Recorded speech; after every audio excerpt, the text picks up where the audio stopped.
have Christine Sine will be sharing about soul care in the midst of self-isolation, because as we're all kind of living in this new normal, we obviously we need to be people who are prepared, connected deeply with God, so that we can be a non-anxious presence to those in our neighborhood and those that live around us. And so that's probably the first thing that we need to keep in mind. And so I'm really glad to have Christine share that. In fact, one of the things that I've been thinking about, and probably the verse that's most ringing in my mind, is to be still and know that He is God. And I think in some ways, through this tragedy, the whole world we're kind of forced to be still. So the question is, will we acknowledge God in that space as well? I don't know if you know, but the very latest reports is that 1/3 of the world is on lockdown, probably because India as a whole country went on lockdown yesterday. 90% of all kids are not in school all around the globe. So we are certainly, we're used to this 24/7 craziness of activity. And this is a time where we can learn to be silent. And I think in those spaces, how do we, I'm just glad to have Christine here to address that. Not only is she do a lot of spiritual direction, and this is kind of her space as a contemplative activist, she's also written on this and has an active blog on it. And she's also been in a lot of different crises as a medical doctor, serving on mercy ships for 12 years. I think she's probably seen quite a bit, and I'm really glad to have her. And she will be kind of our first panelist speaking today. Second, we're going to have Kalvin. Kalvin is not able to join us by video because he's actually tuning in from Evergreen Health Hospital, where he works. And if you're not familiar with that, that's somewhat of the first epicenter in the US in Seattle. A lot of it was right in that area. Evergreen, from the last I heard from Kalvin, it may have increased, but they've actually seen 30 deaths happen at that hospital due to COVID-19. And so just getting a perspective from him on how can we be of service to our local hospitals and our first responders. Seattle somewhat having some of the effects a couple weeks earlier. Obviously now New York's kind of become by far the dominant epicenter, but we have Louisiana, and there's other places where the breakout and other epicenters are happening in the US. And we can pray that the testing will be amped up, because without knowing where the virus is, it's very difficult to contain it.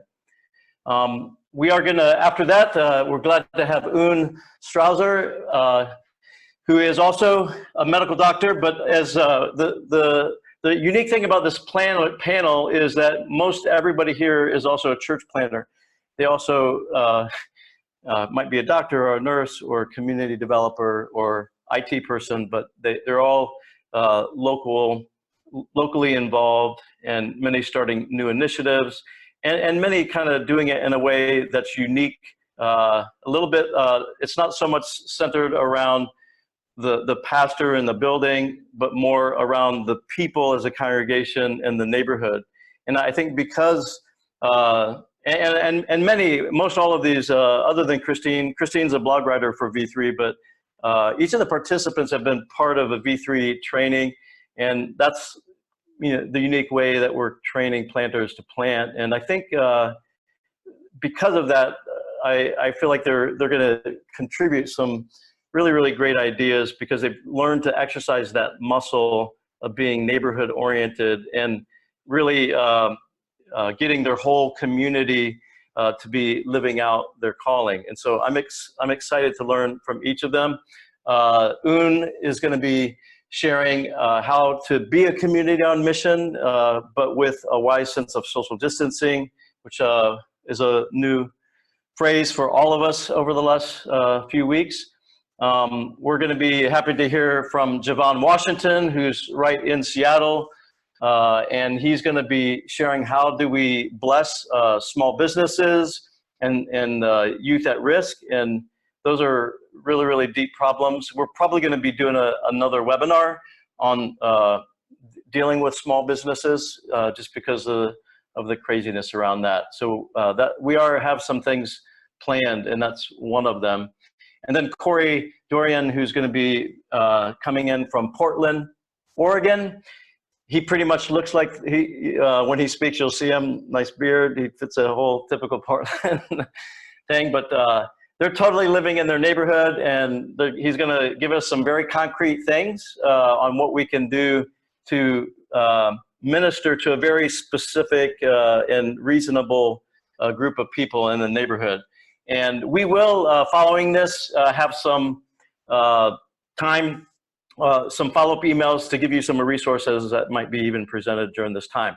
But with this said, like I think I want to begin to jump in it. Before I pass things over to Christine, though, I feel like the other things that I've really been considering in this time, I've been following this virus since January, and I have some friends in China, some that live in Wuhan where it originated, and they were giving me early reports and videos of just how tragic it was.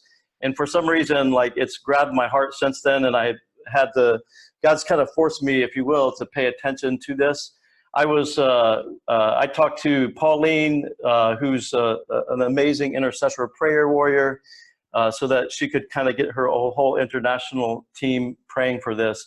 I was hoping that it would not hit us as hard, but unfortunately, we haven't been as prepared as we could have. And we really need prayer for all of those who are serving to ramp up our testing, to ramp up everything else that will allow us to be able to flatten the curve. And there's a lot that we can do, but we certainly can be praying for all the ways that we're trying to play a little bit of catch up, if you will. I think right now, one of the things I've been thinking about is the interconnectedness of all humanity. Like, we are all connected to each other. And it's kind of like in chaos theory, you probably heard of the butterfly effect, you know, like a butterfly, you know, flaps its wings in one part of the world and there's a hurricane in another part of the world. We are all interconnected. And in fact, the degree that we love our neighbor, especially the most vulnerable among us, is the degree that we actually love ourselves. Because and I think there's nothing like a pandemic that brings across that reality. Everything that we do, even the things that we think are insignificant and small, can have a huge impact in this time. And so don't minimize ways that we can serve, because we are all interconnected. How we approach social distancing in an appropriate and wise way makes a big difference for somebody's grandma and somebody's grandpa, or somebody who has underlying conditions. Like myself, I was diagnosed with diabetes this past April. And when you put in different factors that I'm dealing with, I'm probably 1 in a 10 chance of dying if I were to get this virus. So I think we just all need to pay attention to what the health experts are telling us in particular. We need to learn the right information from the right people. And I would say this, as it relates to that, besides kind of being still and knowing that he's God, this interconnected humanity, the other biggest thing to me that I've learned is that truth matters. Like, truth actually matters at this time. We cannot afford to pass on misinformation, not during this type of crisis. And so if you're a good researcher, and I've tried to learn a little bit more about researching, I just submitted my PhD thesis, but one of the key things that you do is you look at your sources, and where are your sources, and are your sources expert at what they're supposed to be expert at? This is where I say, you know, truth matters. We need to listen to the experts in the field, and not people who are not experts in that field. If we were talking about medical, let's listen to the medical experts. If we're talking about other experts, we should listen to them. So there's different experts for different topics. But the fact is, truth matters, and truth will not adjust to our own realities and how we see them. Truth, it corresponds to reality. That's what truth means. That's at least one definition of truth. And so truth really matters at this time. And I think the other thing, probably since I remember having to, unfortunately, like hear of Kobe's crash in January, I don't know when it was now, but I happened to be in LA at the time. And I think from that moment on, 2020 has been one of the wackiest years. And but one of the things I felt and still continue to feel and been thinking about is that the pandemic and Kobe's death has kind of brought us face to face with our own mortality.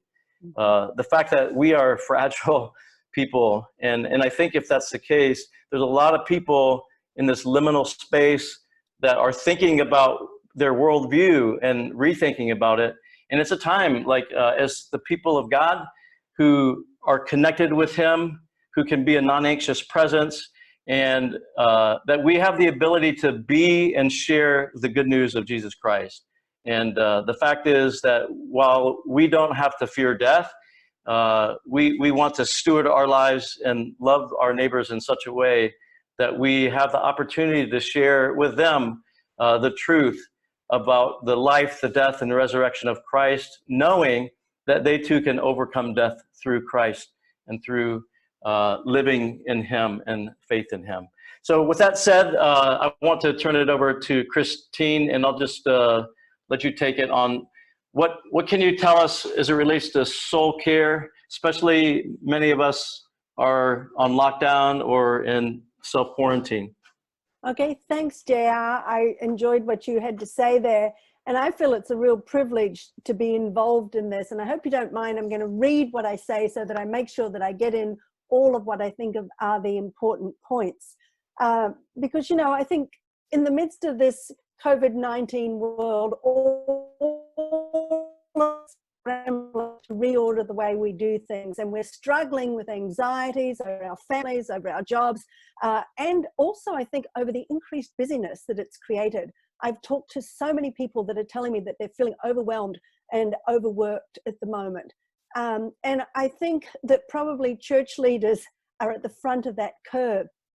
And I think for all of us, it's easy to focus on our fears and what makes us anxious and vulnerable.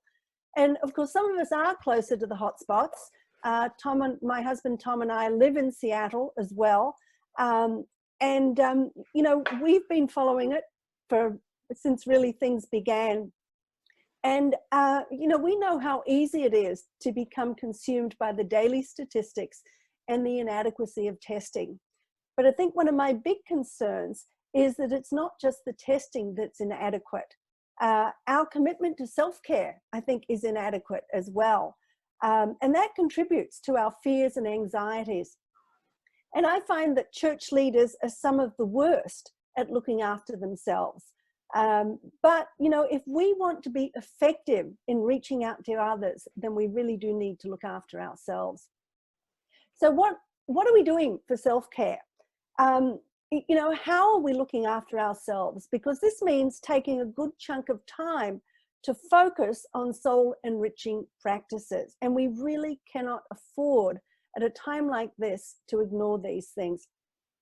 Number one, we need to establish empowering rituals that relax and provide stability for our body, soul, and spirit. And for me, that means beginning each day with gratitude and with counting my blessings. What am I grateful for? Warm home, good health, strong faith, good relationships. The list goes on, and we need to start with reminding ourselves of those things. Then I do breathing exercise and spend some time in contemplation. And these are both powerful tools that help relax us and draw us closer into the inner sanctuary of our souls where God dwells. Thirdly, I think it's important to read the scriptures every day. And unfortunately, I've noticed that quiet times are often the first thing that disappears when church leaders get overworked. And I just want to say that this is probably one of the most important things that you can do during this season. Secondly, we need to maintain as much normalcy in our daily routines as we can. It feels good to be able to kind of hang around in our pajamas for a little while. But that's good for a day or two. But believe it or not, that the more that we do that, the more kind of disoriented we become over a long period of time. So get up, get dressed, and as much as possible, stick to your new normal routines.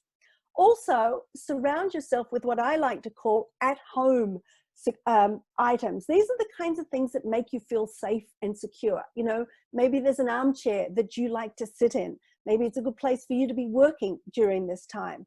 Maybe there are some things like prayers or sacred items. I have a little cross that you can see here that I actually travel with it, but it's something good to hold on to at a time like this too, that really can increase that sense of security.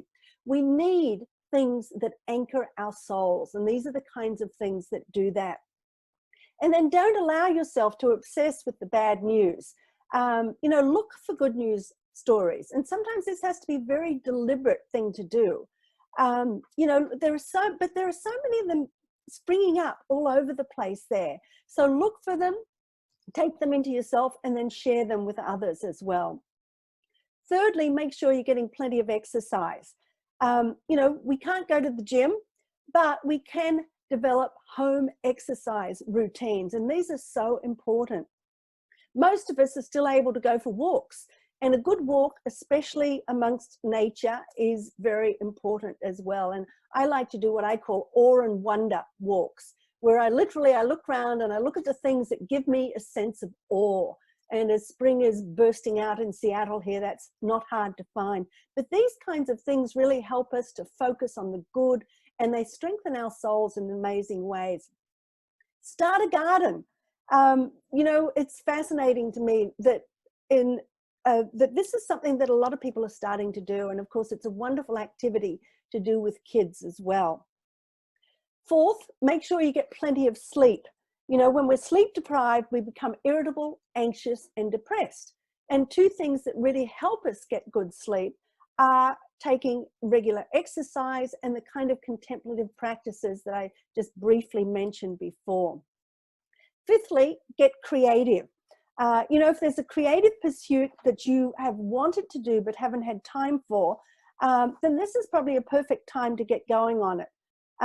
You know, maybe you're a budding artist or a musician or a writer. Take some time to be creative.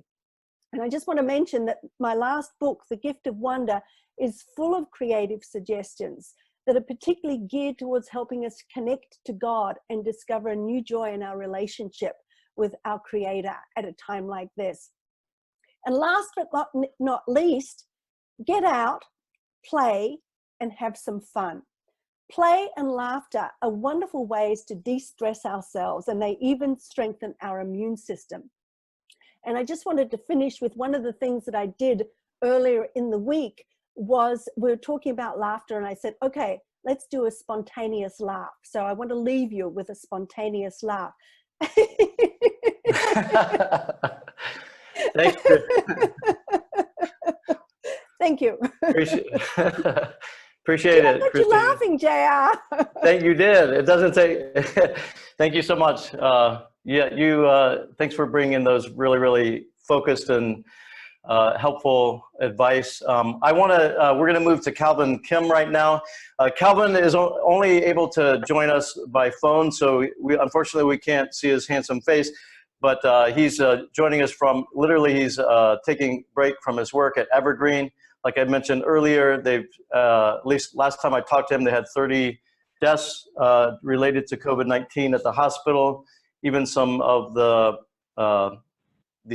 people who are serving as in the medical field have gotten the virus. So anyway, I'll let him kind of help us look at how do we serve our local hospital and first responders in this time. So Kalvin, if you could share. Sure. All right, thank you, JR.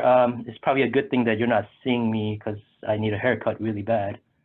But again, my name is Kalvin, and I'm a clinical nurse manager at the Evergreen Health Medical Center in Kirkland, Washington, where we had the first confirmed COVID patient admitted in the hospital in the US. And I will speak on the opportunities to bring together our community to be missional and how they can support frontline workers such as doctors, nurses, and support staff in the hospital.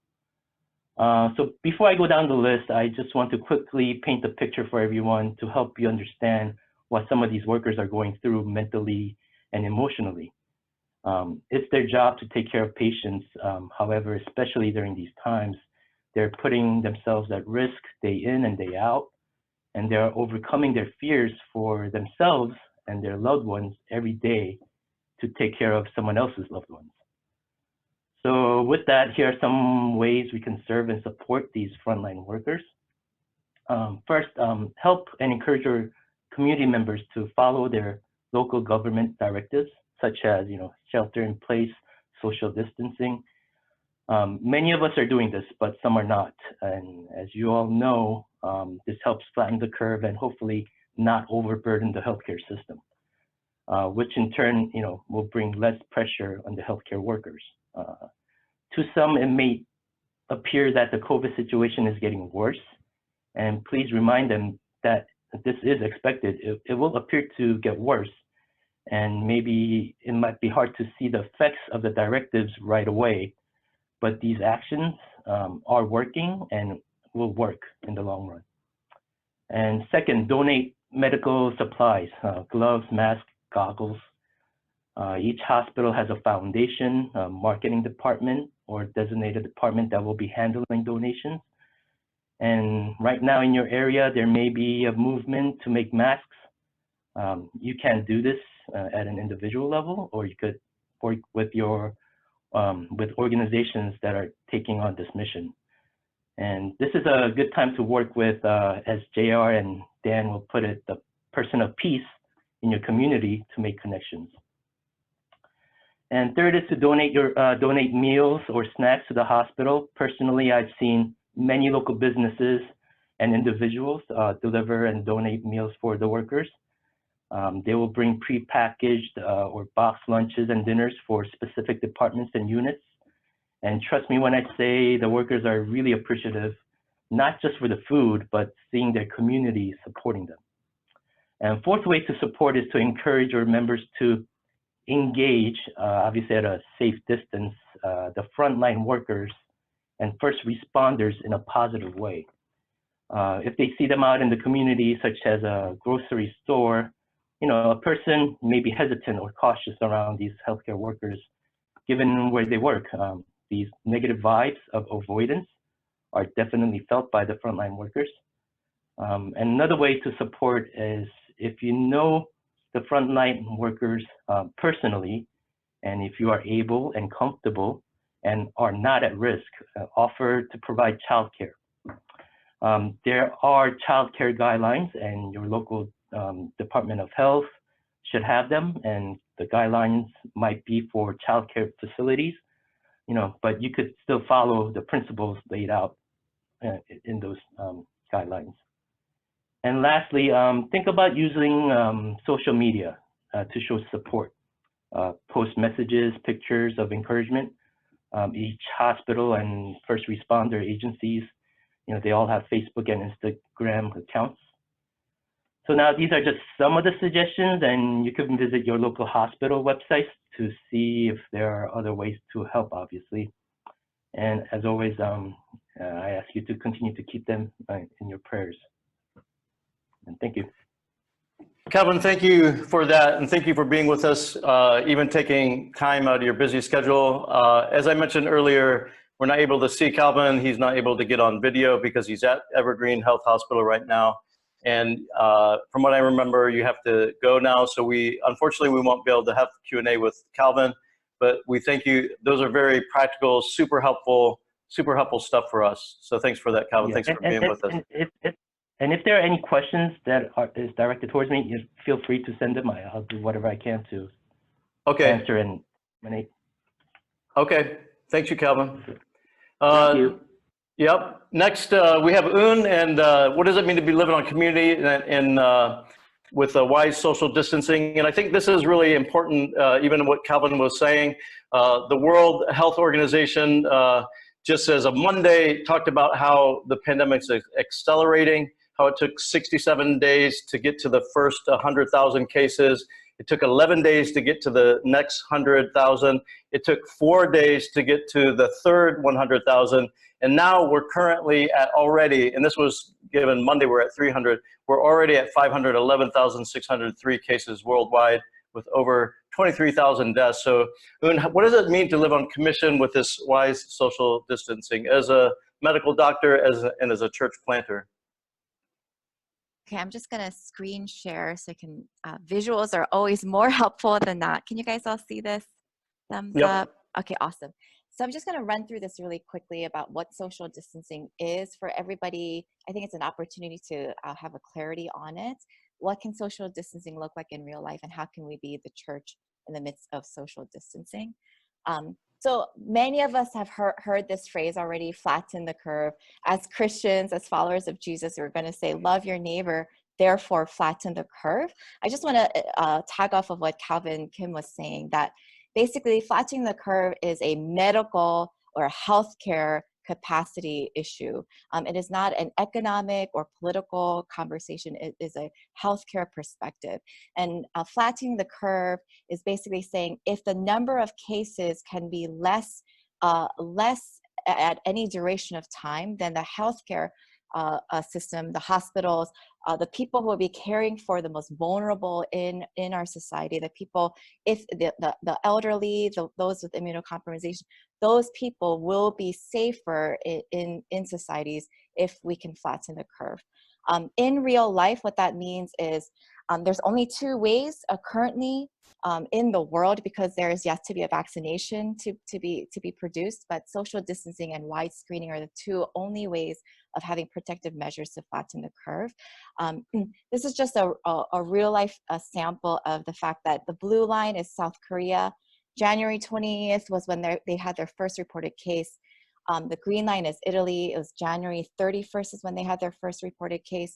And in red is the US. On January 21st, we had our first reported case. So as you can see, South Korea, they had those protective measures in place almost immediately. They had wide screening for all their citizens. They had like 20,000 tests per day, compared to the US as we're spiking into exponential realm.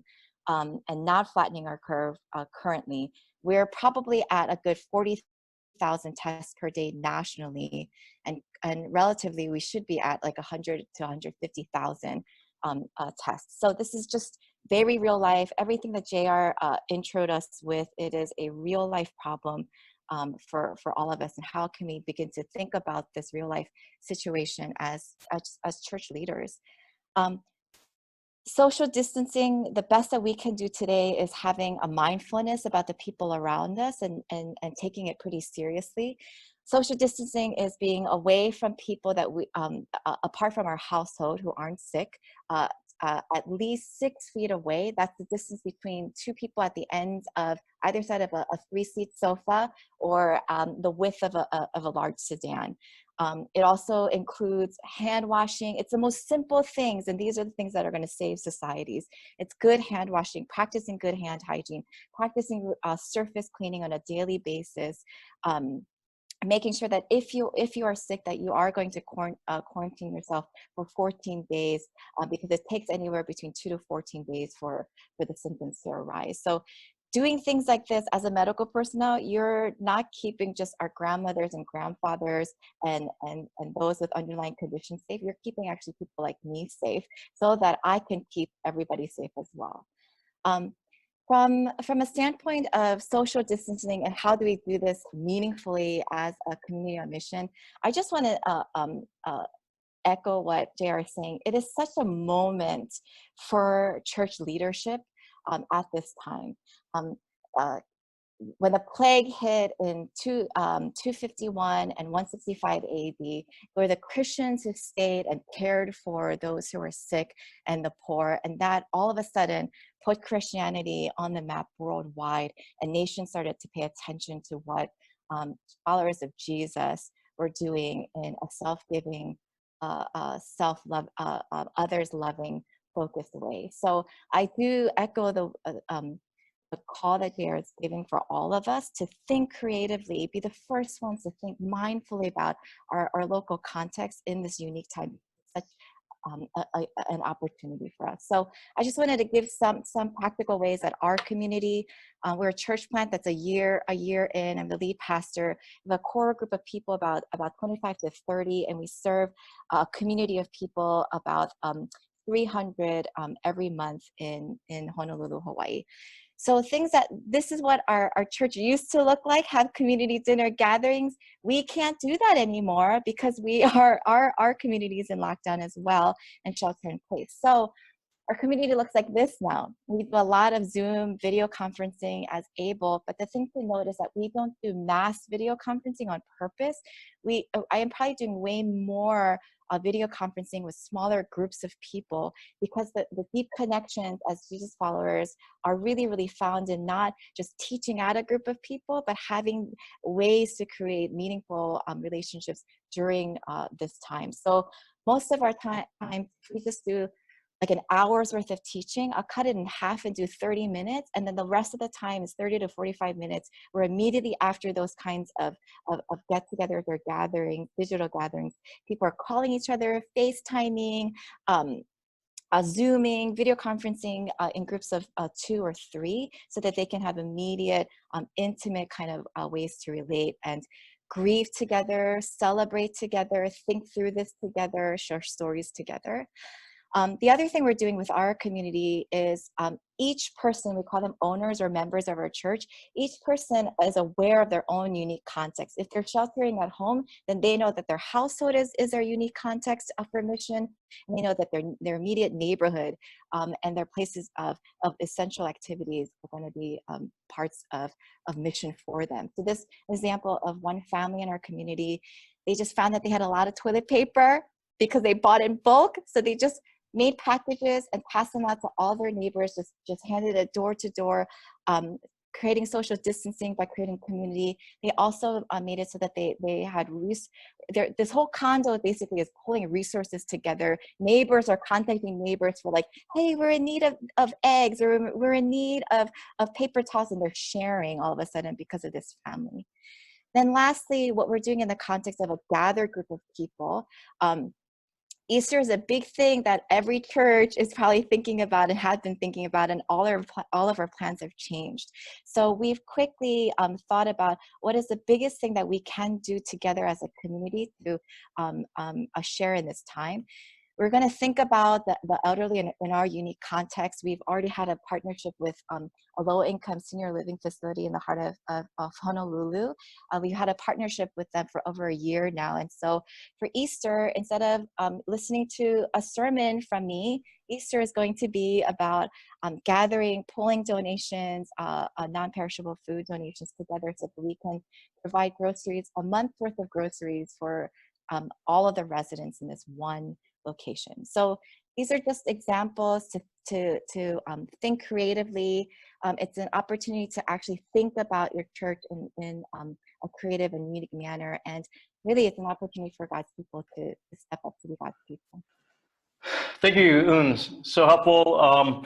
Again, we'll have some Q&A after we hear from Jevon and Cory. So we have Jevon on next, who's in the heart of Seattle. Talk to us a little bit about what does it mean to bless small businesses and youth at risk. Yeah, well, welcome, guys. My name is Jevon Washington. I get the great honor and pleasure of pastoring Flourish Church, Rainier Valley in Southeast Seattle. In the 2010 census, it was the most diverse zip code in the whole country, over 89 languages spoken here. So we got a lot of different people from a lot of different backgrounds. And, you know, honestly, you know, the situation here in Seattle changes weekly, not if that daily. I kind of have been saying to other church planters and people, you know, if you've ever watched Avengers Infinity War, you will know that in the new movie, Tony Stark has this amazing nanotechnology that allows his suit to come on and fit him. And I'm going to completely ruin the movie for you guys. But at the end, you see the Incredible Hulk, the only one who can wear the gauntlet and fit all the Infinity Stones. But it completely forms and morphs to the Hulk's body. The church and mission in local businesses and neighborhoods needs to actually expand and be able to fit the daily and changing needs that continue to happen. There's every week our governor comes out and says you can only meet with 100 people. Scratch that, 2 days later, you can only meet with 50 people. Oh, scratch that. You can only meet with 5 people, and then altogether none. So it's an ever-changing thing. So depending on where you're at in the world or in the U.S., you're going to have a sliding scale of how you're going to try to adapt. One thing that's really important to note is that even serving businesses, local businesses, and at-risk youth is that, one of my good friends, Andy Hirschman, said that we are in quarantine, but prayer is not quarantine. So you're going to need to understand, you need to have a demonstration and also proclamation in petitioning of the Lord and serving your local businesses.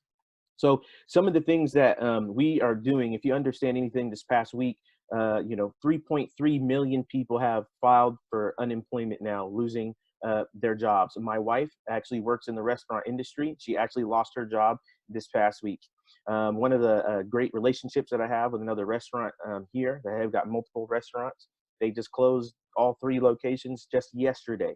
Some practical ways, that you can think about serving those different neighborhood businesses and employees is what we actually did is I would go in while you're allowed to actually go in, because they actually implemented social distancing to where you couldn't actually sit in the store anymore. You could only pick it up or can have it delivered. But I would actually go in, have them run my card, and then for the church, and then you can actually tip in the tip line. And so you can tip however much you want, 500, thousands of dollars. But make sure you understand and know how that structure of how that money is broken down into the rest of the employees.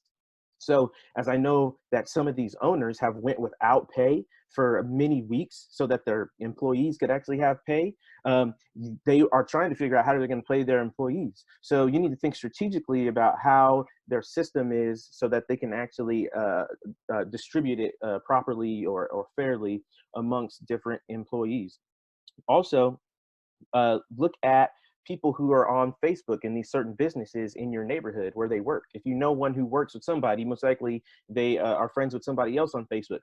Find out who those people are, and then have what I'll get to later is a opportunity for them to actually apply for a grant through your church. So I'll say it right now, get a system, either if that's a website or a section on your church app. If you have a church app, have a place where you can intake a person's name, address, phone number, and what's their financial need, and then try to get them some assistance through that documentation. So create a grant. We have something called the Kingdom and Neighborhood Grant, King Grant. Anybody can come on there and apply for a grant to do justice and righteousness in their neighborhood. There's also, to make this really, really practical, I want you guys to write this down. It's Hey Neighbor. Now it's HEYNABOR.org. Again, HEYNABOR.org.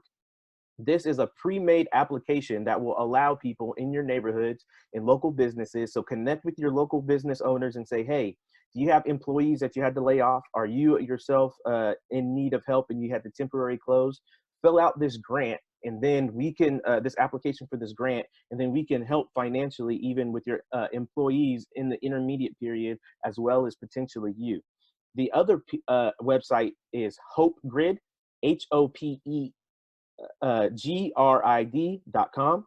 Now, And we can give these resources later, so you don't have to repeat it. We'll put it in a follow-up email. You got it. And this will actually allow you to do reports and track everything that's coming in through these grant requests. So again, I want to be very, very practical here. So these are the ways, again, because it's going to change. It's going to continue to keep changing. So one of the other ways is that you think about these things is your rental space. Did you have a rental space before? Sometimes people are asking the question, do we have to continue to pay our rent? Well, we actually partnered with our one of the organizations. It's a assisted living facility, people who are in senior citizens and who need help and who are older and more vulnerable. Instead of us, when they called me and said, hey, you guys, we can't rent to you guys anymore because of all this stuff, we said, well, you know what, we're going to continue to give to you.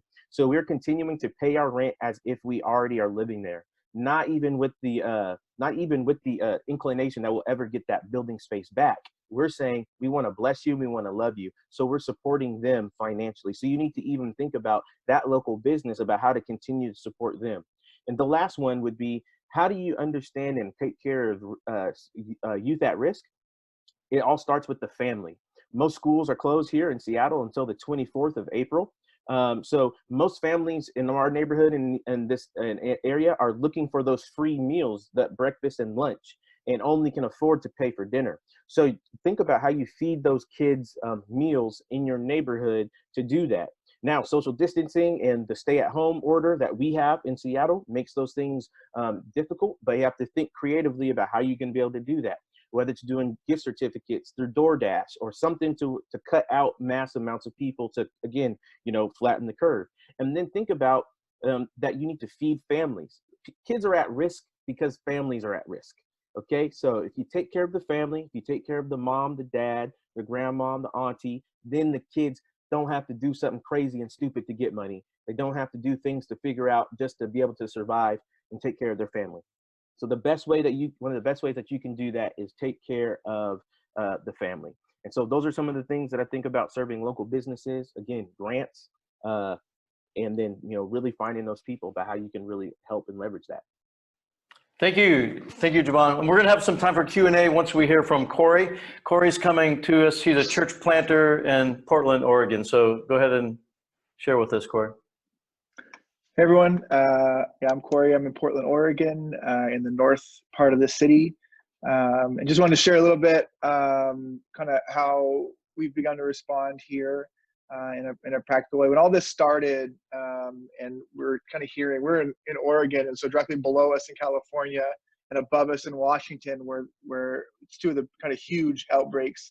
And so immediately the thought was, well, we're next, right? It's coming here, and it's coming here quick. And I just began thinking about my neighborhood and my neighbors, like my actual neighbors, the people who live to my left, who live to my right, and how I might reach out to them in this time. And so my street has 80 households on it within my neighborhood.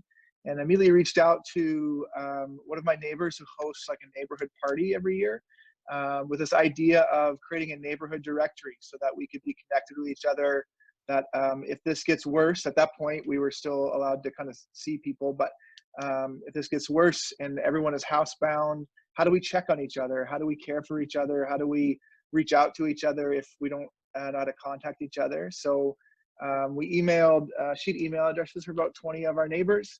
I created a form that asked people for info, like their names, their phone numbers, their email addresses, social networks they're on. I asked people what they're afraid of with COVID-19, and sent it out. And of those 20 email addresses, I think within like 24 hours, 16 of them responded.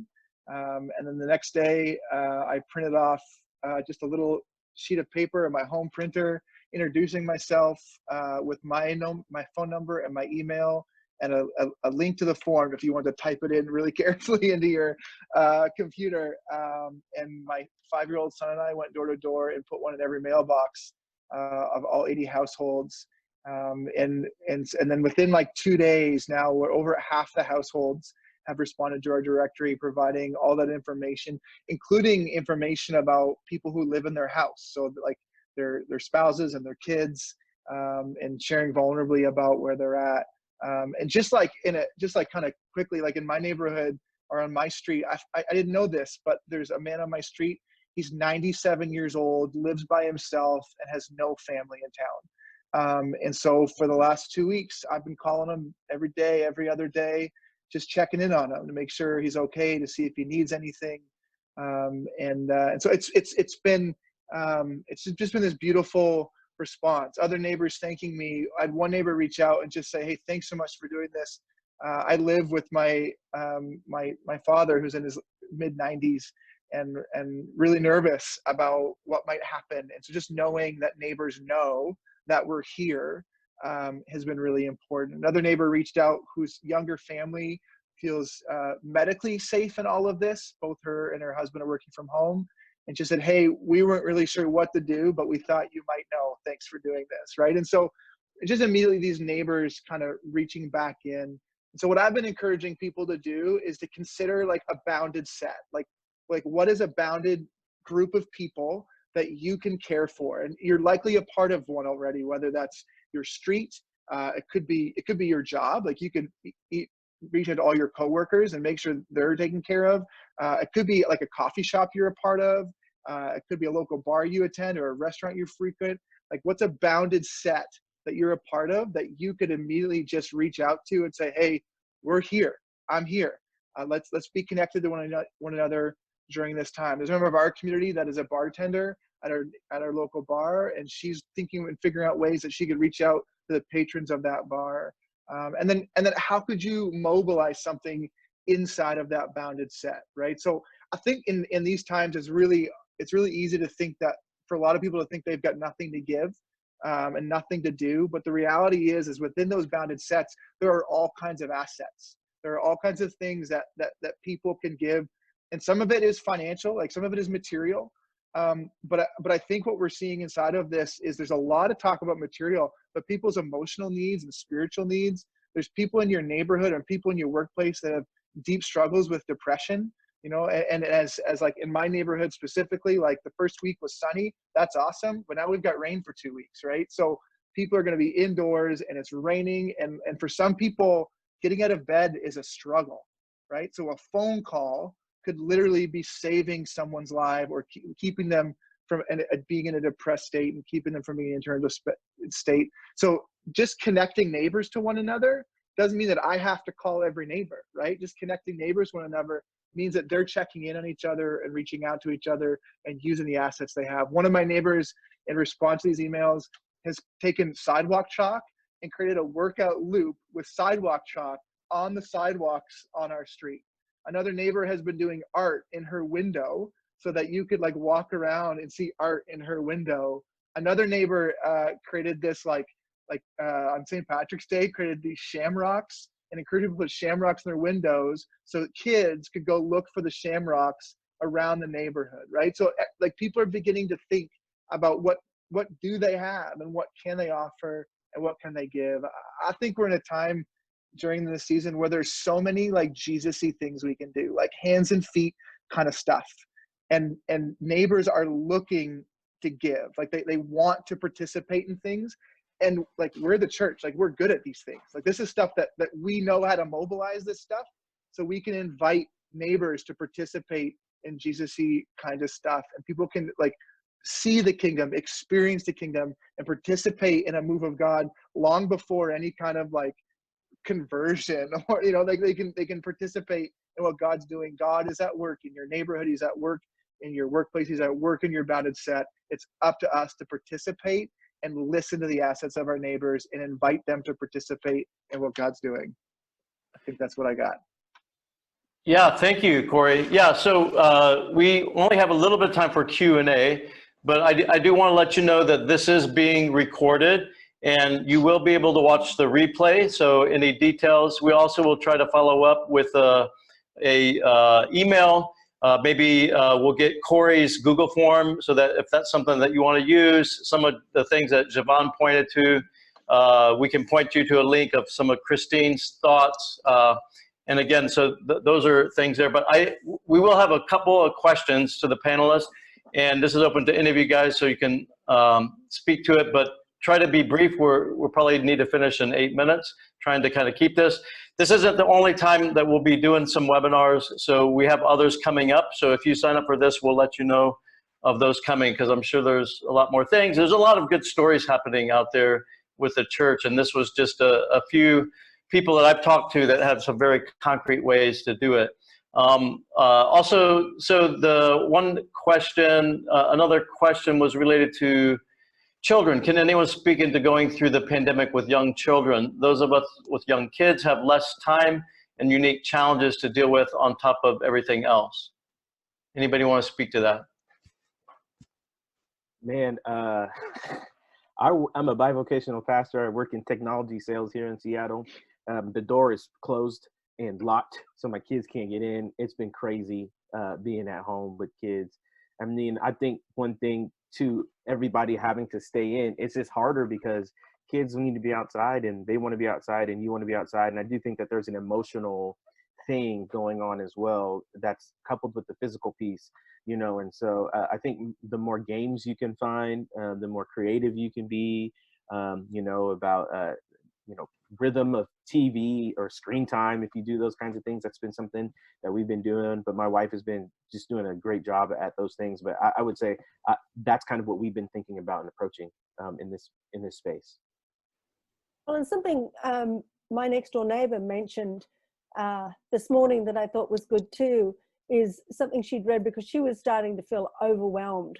And she's been doing great things with her kids. She's been doing cooking lessons with them while they're at home. But she said, you know, somebody had posted on Facebook, don't think you can do everything. And she said it was such a relief to her. She said it was like she's trying to she is still working a job. She's trying to look after 2 kids at different stages of life, all in one fell swoop, as well as kind of keeping the home and everything else going, and looking after parents down the road and things like that. And just somebody telling her, you know, don't think you can do everything was a huge relief. And I think that that's what parents need to hear too, is you're not going to do everything perfectly. You know, you've got to let some things go. And I think that's really good for those of us that don't have kids, is to encourage those that do and say, hey, don't expect that you can do everything. Thank you. And actually, we had Sarah who said we play charades with friends via FaceTime. My kids had a blast. So thank you guys. And another question, and we probably don't have time for one or two more. What is a truth that you're clinging onto about God during this time? Someone asked. That God is faithful. Great. Anybody else? That God's resume has been great so far. So why not allow him to be the master of the universe? I think for me, it's that God he's not absent. So my role in all of this is to pay attention, to look around and join in what the work he's doing, to find him in the midst of this. That's great. And someone else asked, how can someone who's considered vulnerable to COVID still reach out to others evangelistically during this time? Well, I'm certainly considered vulnerable. When I realized I was in that older age group, it was a little bit sobering for me. But, you know, I think the best way, 2 things that you can do. One of them is interact through social media in a good way. I think kind of positive comments on social media is something that it can really be good, reaching out to people. And the second thing is phoning people. You know, phoning people that you know that are vulnerable, or that you know that are alone in particular. That's a huge way that we can help. We don't have to say anything in terms of reaching out. In fact, my experience in many years of working in very weird places is that our most effective Christian witness is when we don't even mention the name of Jesus. You know, people usually know that we're Christians, and for us just to show that we care is so important and such a witness to what it's like what someone said, love them until they ask you why. Yes, know? exactly. And, exactly. Someone asked Cory in particular, how do you help make the connections between neighbors to let them know about each other's needs and what they're bringing? Is it an online spreadsheet kind of thing, or what is it? Yeah, so a few things. So one is I took all that data and put together, so I have everyone's email address who's participated. And so I've sent the directory back to everybody via email.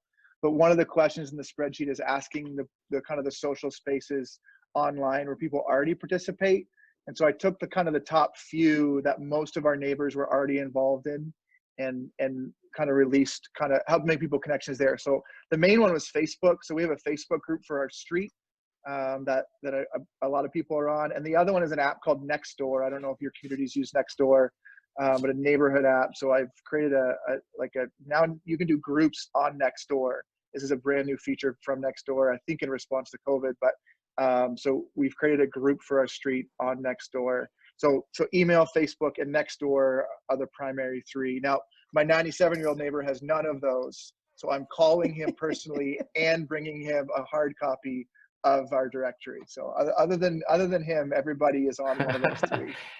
Okay, last question, and then I'll answer one other question. Someone asked, what is V3? I'll answer that, but this one is said maybe to Un, Jevon, or Cory. We're going to be starting a new church plant in this spring. We haven't yet developed deep connections with our neighbors and community. How deeply connected with our local neighbors were you before this started? Or as in Cory's example, it sounded like there were a number of new connections. That's the question. That's you, Bishop Un. Okay, thanks. I think actually this time exposes how faithful we have been to God's work. It's not that these kinds of times create and forge a character or faithfulness. It's not that. It exposes what faithfulness has already been in place. So I feel like, oh my gosh, JR, I'm going to start crying. I'm so proud of my people. I'm so proud of them for the whole year's work of like faithfully committing to a really, really new concept of doing church together and like a big community together. And I feel like my people are reaping like the fruit of like a whole year's worth of doing hard work faithfully in church planting. And now they're probably some of the most faithful people and the go-to people in all of their communities. And people are reaching out to them because they spend an entire year already committed to loving their neighbors. So like Cory said, Christians have the biggest hope in the world, especially in these kinds of times. Thank you for that. Like, you know, just to answer the last question, what is V3? V3 is really a church planting movement. And one of the big things that we do is train. But we train church planters like Jevon, Cory, Un, all have been a part of the experience in doing church in a really quite different way. That's neighborhood-based, that is discipleship, life-giving discipleship, that is rooted locally, that crosses boundaries, missionally speaking.